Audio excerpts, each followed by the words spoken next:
This is episode 205 of Teacher Approved. You're listening to Teacher Approved, the podcast helping educators elevate what matters and simplify the rest. I'm Heidi. And I'm Emily.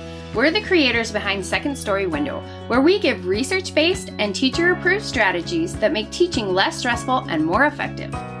You can check out the show notes and resources from each episode at secondstorywindow.net. We're so glad you're tuning in today. Let's get to the show. Hey there, thanks for joining us today.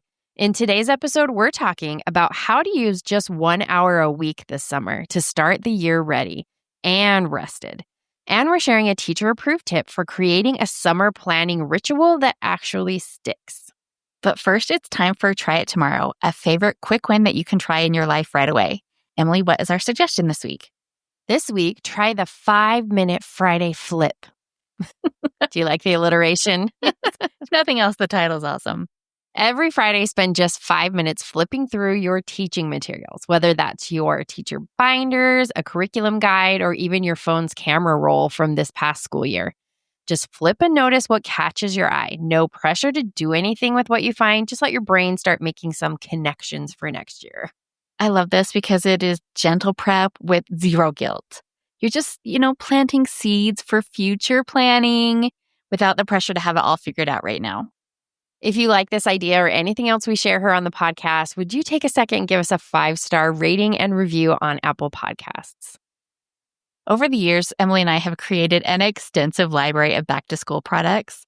To help you find the tools that will make the start of your new year easier, today we are spotlighting our editable classroom seating chart maker. Tell us more about this, Emily. Oh, we love this product so much. Not only will it help you at the start of the year, but it will be such a huge support all year long. One of the simplest, most effective behavior management tools at your disposal is your classroom seating arrangement. If you're intentional about how you assign seats, you can minimize or completely eliminate so many hassles. In this product, we walk you step by step through our, patented system. It should be patented. Trademark, copyright, something. Yes. But we walk you through our system for strategic seating, and we give you over 90 different seating arrangements and list the pros and cons of each one. And we even include seating options for the carpet so you can help minimize any problems there as well. Now, since you're not going to know your students at the start of the year, the strategy part of assigning seats isn't going to help you too much yet. But the desk arrangement part can be a huge lifesaver, even in the first few days. So the first thing you need to do is choose an arrangement that fits your seating options, whether you have desks or tables or those weird triangle table thingies. Then you need to choose an arrangement that will fit your space. The last 3 steps of choosing an arrangement are the most crucial, but often overlooked. Choose a seating arrangement that supports your teaching style. If you do a lot of cooperative work, choose an arrangement that lets students work together. Also, look for an arrangement that minimizes your walking. You're on your feet all day. Do yourself a favor and make sure that you can reach each student's seat in the minimum number of steps.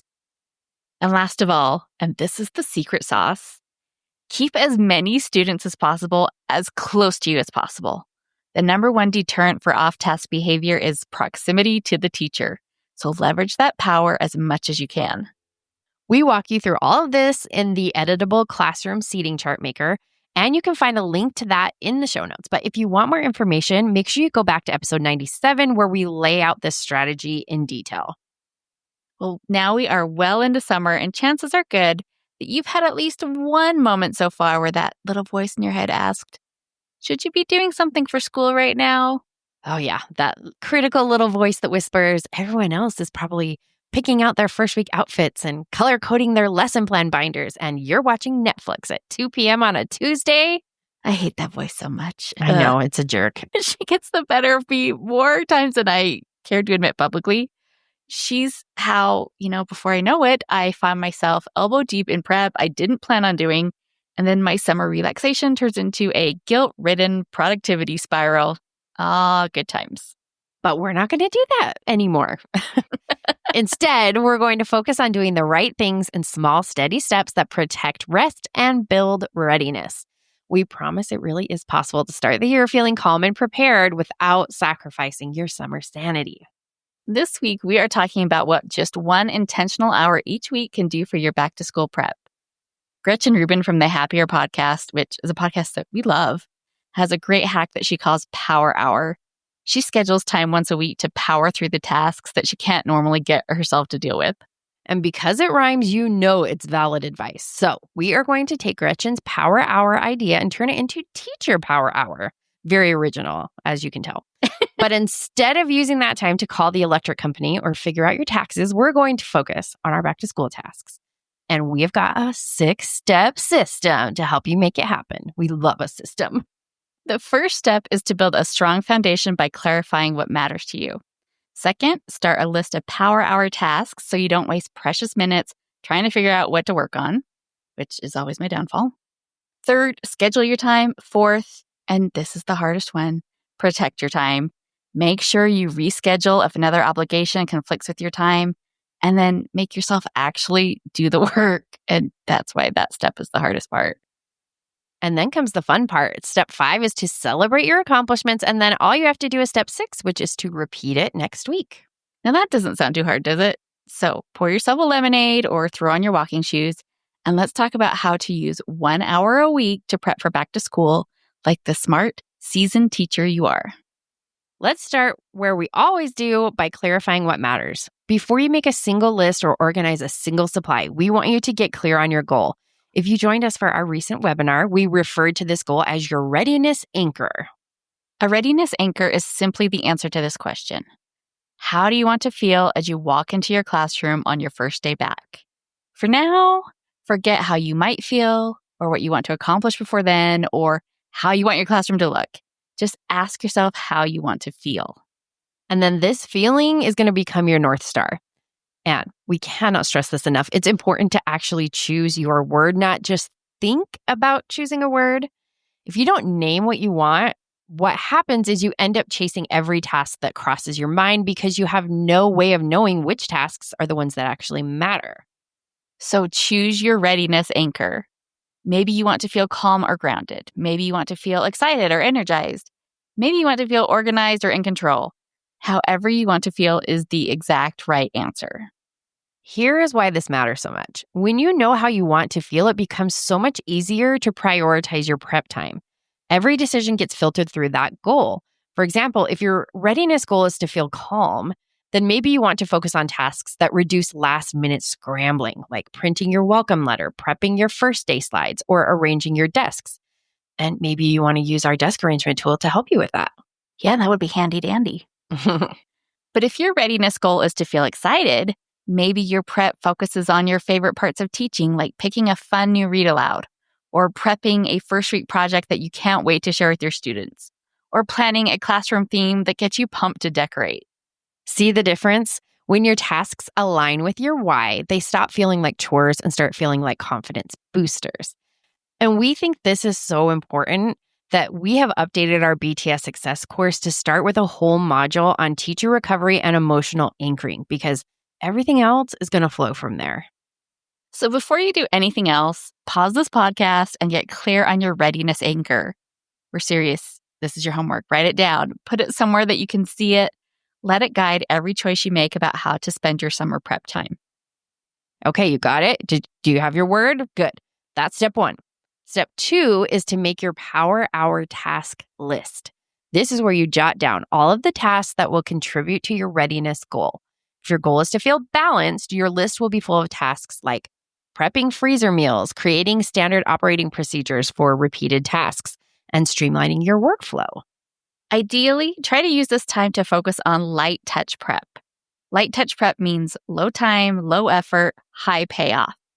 These are the tasks that in one focused hour can move the needle significantly without draining your summer energy. On the one hand, you could spend 3 hours deep cleaning your classroom library, or you could spend 1 hour creating a digital welcome packet that parents will reference all year long.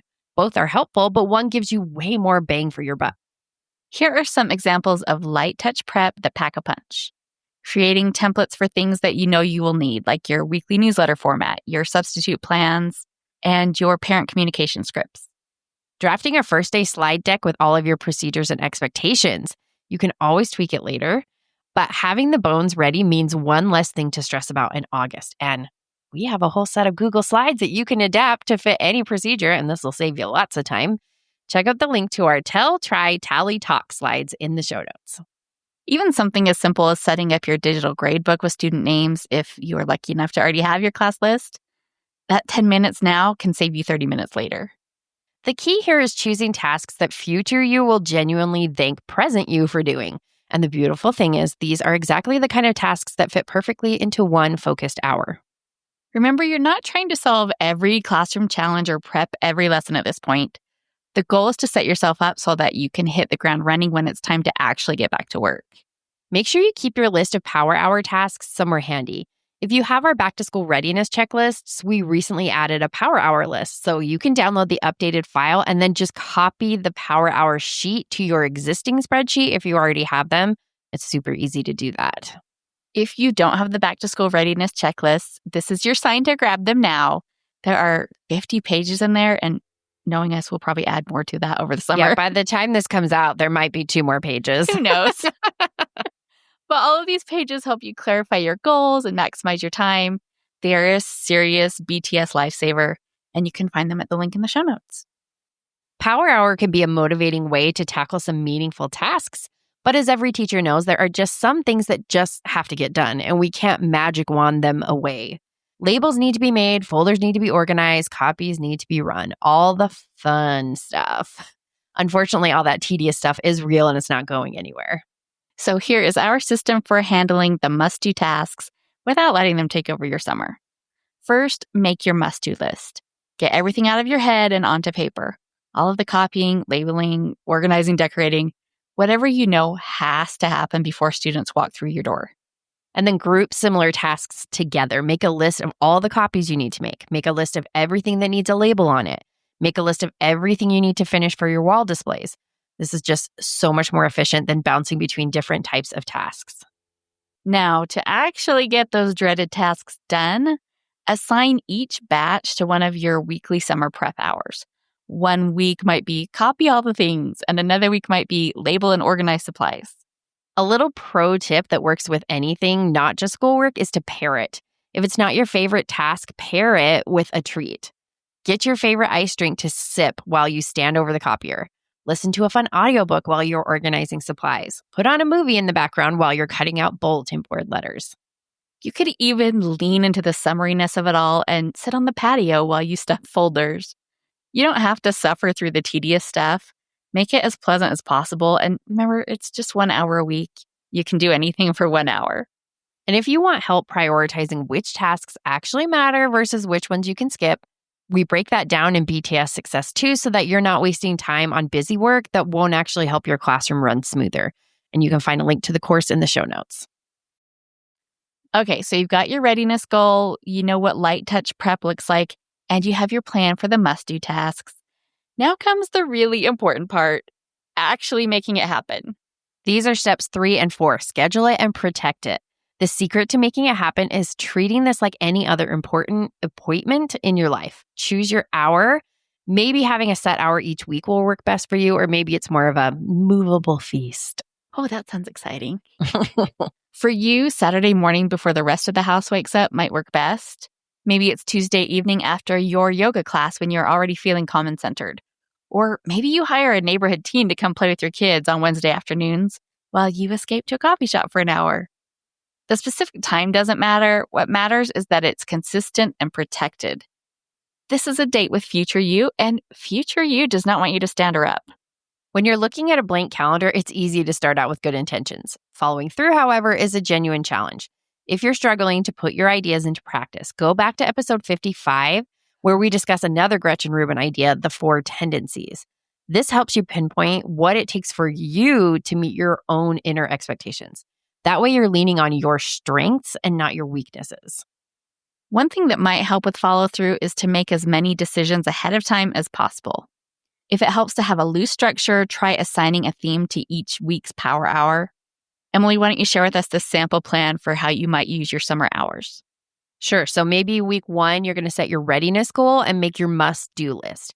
Get clear on what you're working toward, and then choose a quick win from your list and complete it right away to build that positive momentum. Then in week 2, prep one light touch task that aligns with your readiness goal. So maybe that's making slides for your arrival procedure or your dismissal routine. And then batch one thing from your tedious tasks list. And if you want help with those, there are priority lists and task batching lists in the back to school readiness checklist to help you out. And then in week 3, you could plan and prep materials for your first day. No matter your readiness anchor goal, you're going to need a first day plan.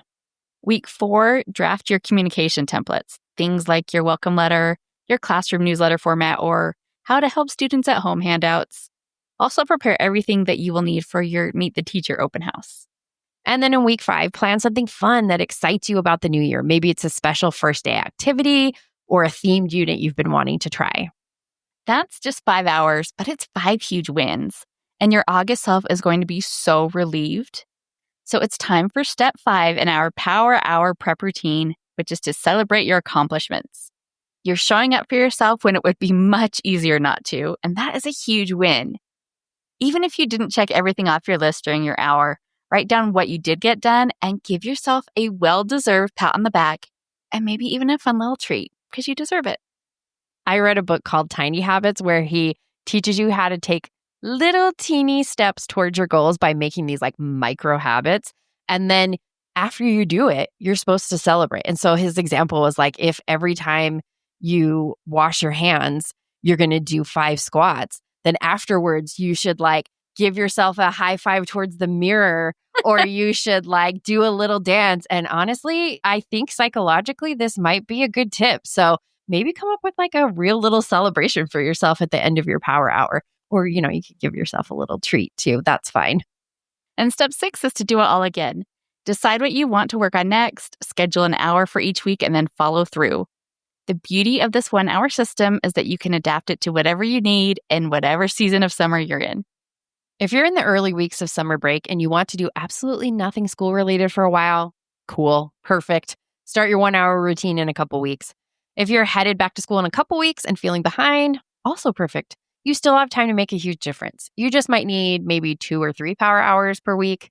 That still gives you plenty of time to enjoy your summer and still start the year feeling ready. So as you're listening, assuming you're not driving, open up your calendar and schedule your power hour for this week.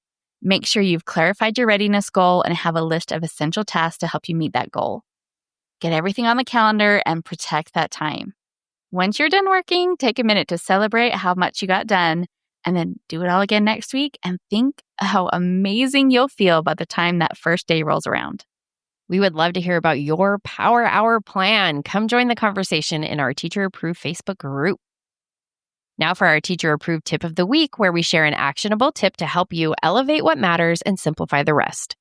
This week's Teacher Approved tip is create a calming planning ritual that signals prep time to your brain. So tell us about this, Heidi. Well, one of the biggest challenges of summer prep is that our brains don't automatically switch into work mode when we are at home in our pajamas. So we want to create a simple ritual that helps signal to your brain that it's time to focus. This sounds serious, but I promise it doesn't have to be complicated. Maybe it's making a special cup of tea, lighting a candle, or playing a specific playlist. Maybe it's sitting in a particular spot in your house or clearing off a specific workspace. The key here is consistency. Use the same ritual every time, and your brain was going to start associating those cues with focused, productive thinking. It's kind of like training yourself to get into work mode on command.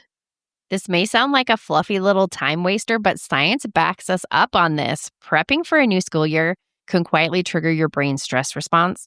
You're thinking about everything that went wrong last year, what might go wrong this year, and how much you have to do. That kind of pressure can make your brain feel like it's in danger. And when that happens, it shuts down the exact parts that you most need right now, the creativity, the focus, the problem solving. And that's where a short calming ritual comes in.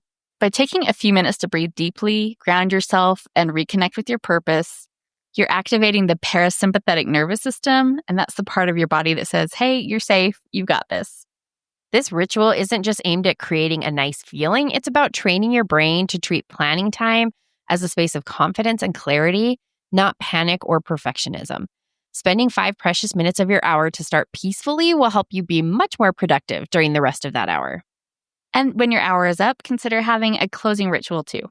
close the laptop, blow out the candle, put away your supplies. This helps your brain transition back to summer mode, and it prevents that I'm always thinking about school feeling that can tend to creep in. And throw in your mini celebration too. I want you to be having a mini dance party at the end of your power hour. To wrap up the show, we are sharing what we're giving extra credit to this week. Emily, what gets your extra credit? I'm giving extra credit to the book 0 Days by Ruth Ware. It's about a woman who's in a race against time to find the person who murdered her husband and clear her name as the main suspect. Oh, wow. Yes, it's really engaging, super fast-paced thriller, and it's perfect for when you just want to get sucked into a book, which I recently did. So I blew through it in just a few days. Well, that sounds like a perfect summer read. What are you giving extra credit to, Heidi?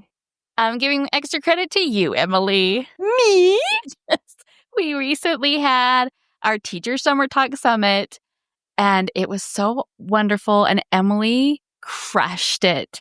She has put so much work into this. I know on the user end, it probably doesn't seem like that much went into it because you're just like, well, I listened to it and there was some cute stuff on Facebook and Instagram, but that was months of work. She has worked so hard. So many late nights, she'll be texting me at midnight, still at her computer. So all the extra credit for that. Emily, good job. And Melanie and Sarah and everyone else that's helped along the way. And all of the tech nightmares. Oh, it was so much work, but she did an amazing job. It was a stellar event and it was so fun. And I think teachers got so much out of it. So hopefully all of you joined us there as well. Yes, I loved that. It was a really great experience, even if I did have to work really hard, but I learned a lot and hopefully next year will be easier. Fingers crossed. That is it for today's episode. Remember, start with just 1 hour a week and your readiness goal. Make summer prep work for you, not against you. And don't forget our teacher-approved tip for creating a summer planning ritual. And if you're looking for more structured support in your planning, check out BTS Success at the link in the show notes. We hope you enjoyed this episode of Teacher Approved. I'm Heidi. And I'm Emily. Thank you for listening. Be sure to follow or subscribe in your podcast app so that you never miss an episode. You can connect with us and other teachers in the Teacher Approved Facebook group. We'll see you here next week. Bye for now. Bye.